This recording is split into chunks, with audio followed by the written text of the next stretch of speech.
У Юлии Тимошенко проходят обыски. Юлия Тимошенко сейчас под ударом. Удар наносит НАБУ, ну и противники Зеленского.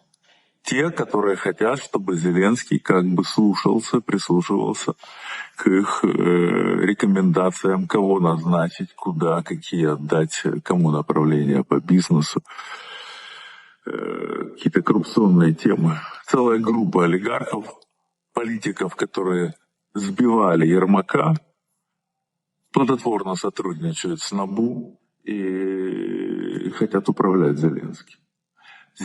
Тимошенко наказывают за то, что она, во-первых, голосовала против НАБУ.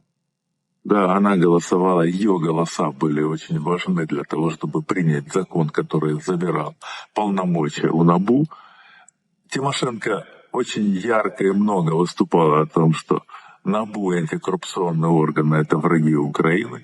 Тимошенко, даже когда уже было принято решение вернуть полномочия НАБУ, даже тогда не голосовал.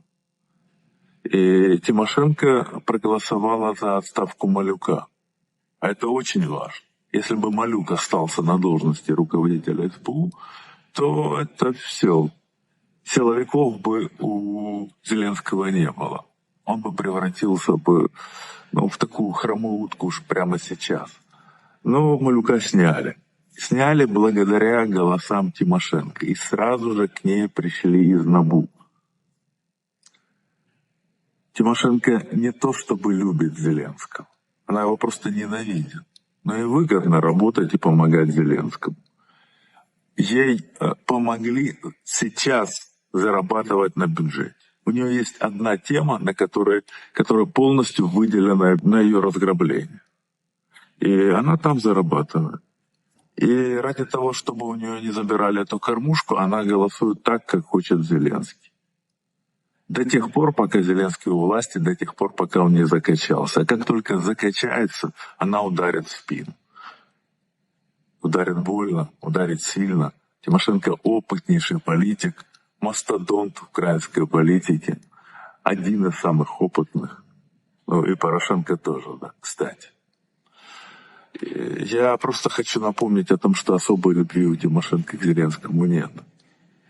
Зеленский забрал у нее практически победу на президентских выборах буквально из рук. Она уже делила должности, она уже примеривалась, как она будет президентствовать, как она будет управлять страной. И тут Зеленский все поломал. Поэтому она его ненавидит. И при малейшей возможности сразу ударит против него.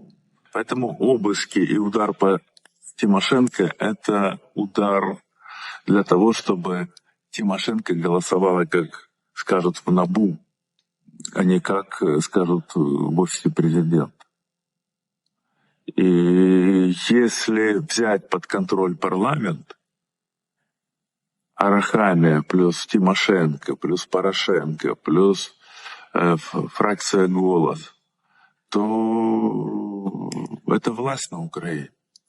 Все почему-то забывают о том, что на самом деле по Конституции Украина не президентская республика. Она парламентско-президентская. И власть, основная власть у парламента. И тот, кто будет контролировать парламент, он будет контролировать Украину. Все сосредоточились на Зеленском. Что скажет Зеленский?